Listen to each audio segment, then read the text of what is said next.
राधे सभी को। श्रीमद् भागवत गीता का आज 19वां अध्याय आपको सुनाने जा रही हूँ। पिछले अध्याय में आपने सुना कि राजा परीक्षित को श्राप मिला था। आज आगे का अध्याय में परीक्षित का अनशन व्रत और सुखदेव जी का आगमन। सूत जी कहते हैं, राजधानी में पहुंचने पर राजा परीक्षित को अपने उस निंदनीय कर्म के लिए बड़ा पश्चाताप हुआ। वे अत्यंत उदास हो गए और सोचने लगे, मैंने निरपराध एवं अपना तेज छिपाए हुए ब्राह्मण के साथ अनार्य पुरुषों के समान बड़ा नीच व्यवहार किया। यह बड़े खेद की बात है। अवश्य ही उन महात्माओं के अपमान के फलस्वरूप शीघ्र से शीघ्र मुझ पर कोई घोर विपत्ति आएगी। मैं भी ऐसा ही चाहता हूँ। राजा परीक्षित पछता रहे हैं अपने घर जाके कि मेरे से बड़ी गलती हो गई, अब कोई विपत्ति आएगी। मैं भी ऐसा चाहता हूँ अपनी गलती का पश्चाताप करने के लिए, क्योंकि उससे मेरे पाप का प्रायश्चित हो जाएगा और फिर कभी भी ऐसा काम करने का दुस्साहस नहीं करूँगा। उनको अपनी गलती का पछतावा हुआ तो वो कहने लगे कि अब ऐसा काम नहीं करूँगा। ब्राह्मणों की क्रोधाग्नि आज ही मेरे राज्य सेना और भरे पूरे खजाने को जलाकर खाक कर दे, जिससे फिर कभी मुझ पर दुष्ट की ब्राह्मण देवता और गौ के प्रति ऐसी पाप बुद्धि ना हो। वे इस प्रकार चिंता कर ही रहे थे कि उन्हें मालूम हुआ कि ऋषि कुमार के शाप से तक्षक मुझे डसेगा। उन्हें वह धधकती हुई आग के समान तक्षक का डसना बहुत भला मालूम हुआ। उन्होंने सोचा कि बहुत दिनों से मैं संसार में आसक्त हो रहा था, अब मुझे शीघ्र वैराग्य होने का कारण प्राप्त हो गया है। इस लोक और परलोक में के भोगों को तो पहले से ही तुच्छ और तपाज्य समझते थे, अब उनका स्वरूपतः त्याग करके भगवान श्री कृष्ण के चरण कमलों की सेवा को ही सर्वोपरि मानकर आमरण अनशन व्रत लेकर वे गंगा तट पर बैठ गए। गंगा जी का जल भगवान श्री कृष्ण के चरण कमलों का वह पराग लेकर प्रवाहित होता है जो श्रीमती तुलसी की गंध से मिश्रित है। यही कारण है कि वे लोकपालों के सहित ऊपर नीचे के समस्त लोगों को पवित्र करती है। कौन ऐसा मरणासन्न पुरुष होगा जो उसका सेवन न करेगा। इस प्रकार गंगा जी के तट पर आमरण अनशन का निश्चय करके उन्होंने समस्त आसक्तियों का परित्याग कर दिया और वे मुनियों का व्रत स्वीकार करके अनन्य भाव से श्री कृष्ण के चरण कमलों का ध्यान करने लगे। उस समय त्रिलोकी को पवित्र करने वाले बड़े बड़े महानुभाव ऋषि मुनि अपने शिष्यों के साथ वहां पधारे। संत जन प्रायः तीर्थ यात्रा के बहाने स्वयं उस तीर्थ स्थानों को ही पवित्र करते हैं। उस समय वहां पर अत्रि, वशिष्ठ, च्यवन, शरद्वान, करिष्ठ नेमि, भृगु, अहिंद्रा, पराशर, विश्वामित्र, परशुराम, उतथ्य, इंद्रप्रमद, ईष्म, वाह, मेघातिथि, देवल, अष्टिवेज, भरद्वाज, गौतम, पिप्लाद, मैत्रेय, जौर्न, कवस, अगस्त्य, भगवान व्यास, नारद तथा इनके अतिरिक्त और भी कई श्रेष्ठ देवर्षि, ब्रह्मर्षि तथा अरुणादि राजवर्षियों का शुभागमन हुआ। इस प्रकार विभिन्न गोत्रों के मुख्य मुख्य ऋषियों को एकत्र देख राजा ने सबका यथा योग सत्कार किया और उनके चरण कमलों पर सिर रखकर वंदना की। जब सब लोग आराम से अपने अपने आसनों पर बैठ गए तब महाराज परीक्षित ने उन्हें फिर से प्रणाम किया और उनके सामने खड़े होकर शुद्ध हृदय से अंजलि बांधकर वे जो कुछ कहना चाहते थे उन्हें उसे सुनाने लगे। गंगा तट पर जब राजा परीक्षित बैठे हुए थे तब इतने सारे ऋषियों ने, जिनका मैंने अभी वर्णन किया, उनका आगमन हुआ। तब राजा परीक्षित ने उनका स्वागत किया और उन्हें जो कुछ कहना चाहते थे वो सुनाने लगे। राजा परीक्षित ने कहा, अहो, समस्त राजाओं में हम धन्य हैं, धन्यतम हैं, क्योंकि अपने शील स्वभाव के कारण हम आप महापुरुषों के कृपा पात्र बन गए हैं। राजवंश के लोग प्रायः निंदित कर्म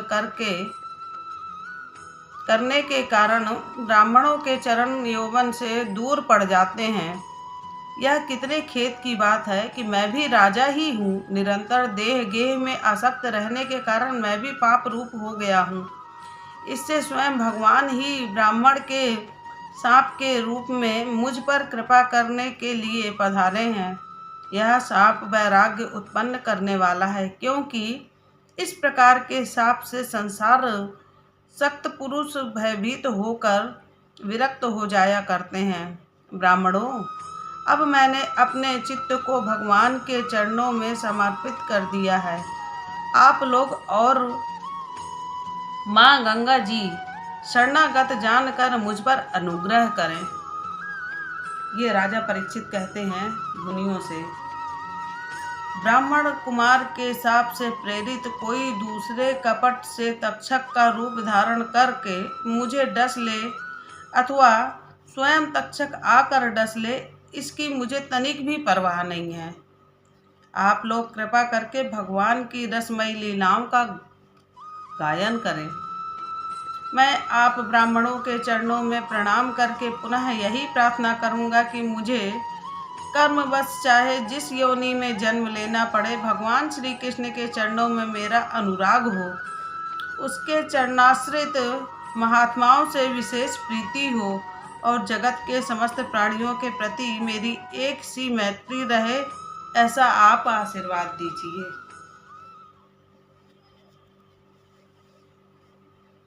महाराज परीक्षित परम धीर थे।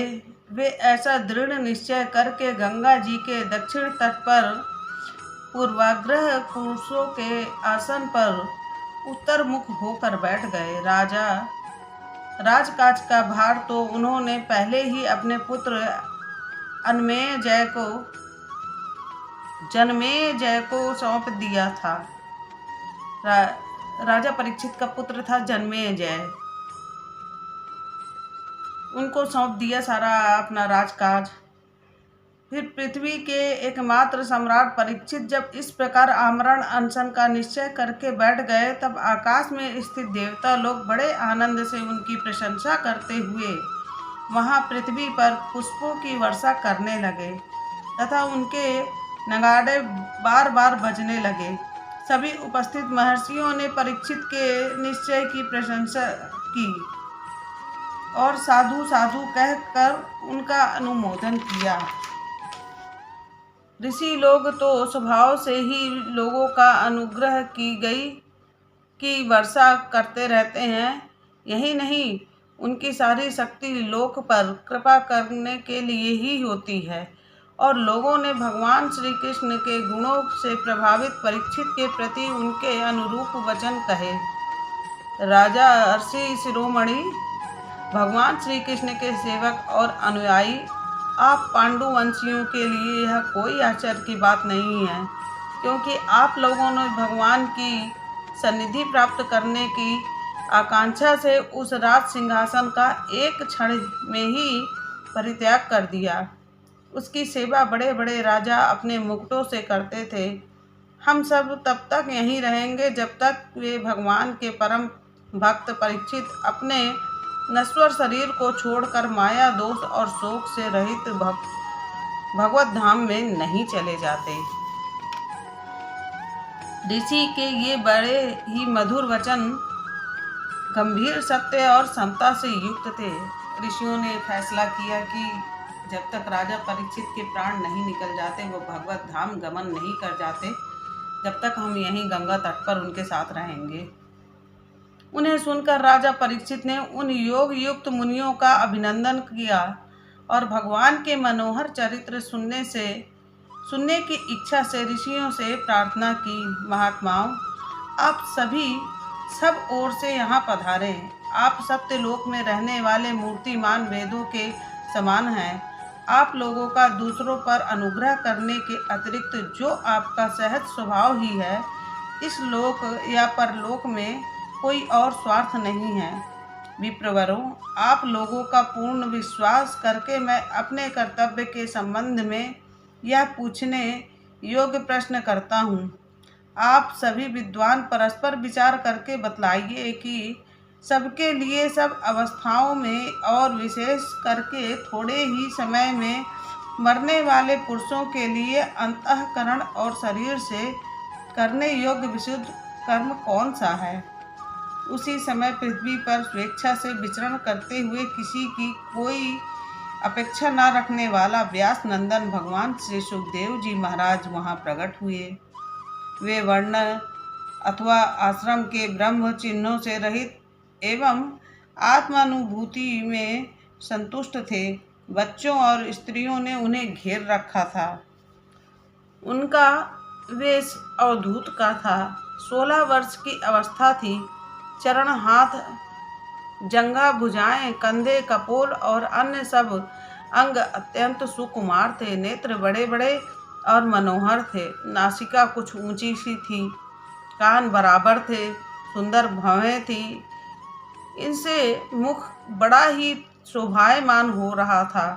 गला तो मानो सुंदर शंख ही था। हंसली ढकी हुई, छाती चौड़ी और उभरी हुई, नाभि भंवर के समान गहरी और उदर बड़ा ही सुंदर त्रिविली से युक्त था। लंबी लंबी भुजाएं थी। मुख पर घुंघराले बाल बिखरे हुए थे। इस दिगंबर वेश में वे श्रेष्ठ देवता के समान तेजस्वी जान पड़ते थे। यद्यपि उन्होंने अपने तेज को छिपा कर रखा था, फिर भी उनके लक्षण जानने वाले मुनियों ने उन्हें पहचान लिया और वे सब के सब अपने अपने आसन छोड़कर उनके सम्मान के लिए उठ खड़े हुए। राजा परीक्षित ने अतिथि रूप से पधारे हुए श्री सुखदेव जी को सिर झुकाकर प्रणाम किया और उनकी पूजा की। उनके स्वरूप को न जानने वाले बच्चे और स्त्रियां उनकी यह महिमा देखकर वहां से लौट गए। सबके द्वारा सम्मानित होकर श्री सुखदेव जी ने श्रेष्ठ आसन पर विराजमान हुए। यह ग्रह, नक्षत्र और तारों से घिरे हुए चंद्रमा के समान ब्रह्मर्षि, देवर्षि और राजर्षियों के समूहों से आवृत श्री सुखदेव जी अत्यंत शोभायमान हुए। वास्तव में वे महात्माओं के भी आदरणीय थे। जब प्रखर बुद्धि श्री सुखदेव जी शांत स्वभाव में से बैठ गए, तब भगवान के परम भक्त परीक्षित ने उनके समीप आकर और चरणों पर सिर रखकर प्रणाम किया। फिर खड़े होकर हाथ जोड़कर नमस्कार किया। उसके पश्चात बड़ी मधुर वाणी से उनसे पूछा। परीक्षित ने कहा, ब्रह्म स्वरूप भगवान, आज हम बड़भागी हुए, क्योंकि अपराधी क्षत्रिय होने पर भी हमें संत समागम का अधिकारी समझा गया। देखिए, राजा परीक्षित ने श्री सुखदेव जी से कहा कि हम अपराधी क्षत्रिय थे, फिर भी आपने हमें अपने समागम का अधिकारी समझा। आज कृपा पूर्वक अतिथि रूप से भगवान पधार कर आपने हमें तीर्थ के तुल्य पवित्र बना दिया। आप जैसे महात्माओं के स्मरण मात्र से ही गृहस्थों के घर तत्काल पवित्र हो जाते हैं। फिर दर्शन, स्पर्श, पाद प्रक्षालन और आसन आदि का सुअवसर मिलने पर तो कहना ही क्या है।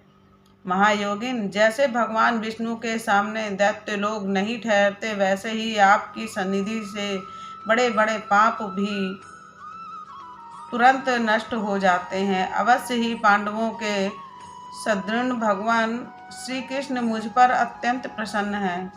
उन्होंने अपने कुबेरे भाइयों की प्रसन्नता के लिए उन्हीं के कुल में उत्पन्न हुए मेरे साथ भी अपनेपन का व्यवहार किया है। भगवान श्री कृष्ण की कृपा न होती तो आप शरीर के एकांत वनवासी अव्यक्त गति परम सिद्ध पुरुष स्वयं पधार कर इस मृत्यु के समय हम जैसे प्राकृतिक मनुष्य को क्यों दर्शन देते। ये राजा परीक्षित कहते हैं कि हमारा मृत्यु का समय निकट आया है, यदि भगवान श्री कृष्ण की कृपा न होती तो आप मुझे दर्शन न देते। ये सुखदेव जी से राजा परीक्षित कहते हैं।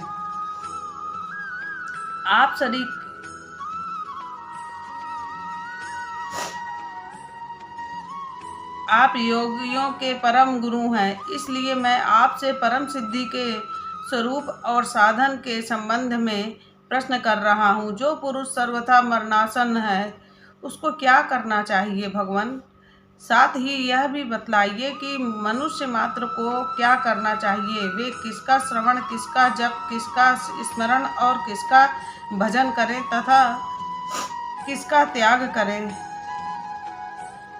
भक्त वत्सल मुनिवर, आपका दर्शन अत्यंत दुर्लभ है, क्योंकि जितनी देर एक गाय दूही जाती है गृहस्थों के घर पर, उतनी देर भी तो आप नहीं ठहर सकते।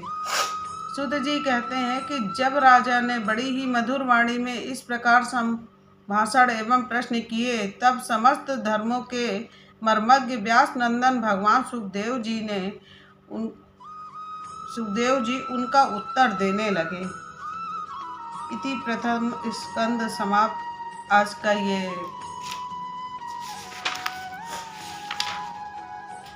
19वां अध्याय समाप्त हुआ। ये प्रथम स्कंद चल रहा था और प्रथम स्कंद में 19 अध्याय थे, जो आज मैंने पूरा किया।